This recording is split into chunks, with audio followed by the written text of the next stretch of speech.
ওই যে খুপড়ির মধ্যে তাকে রাখা হয়েছে। গ্রামে তো মুরগির খাঁচা এর চাইতে বড় হয়।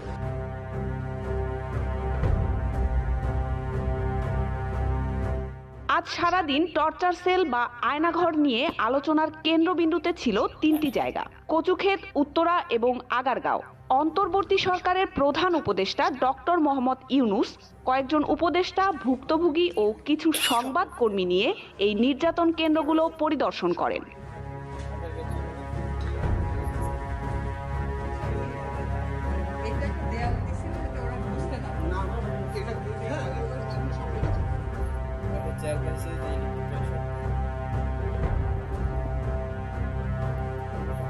বহু আলোচনা সমালোচনার পর ডক্টর ইউনূসের আয়নাঘর পরিদর্শন শেষে প্রধান উপদেষ্টার প্রেস উইং বলছে, বাংলাদেশে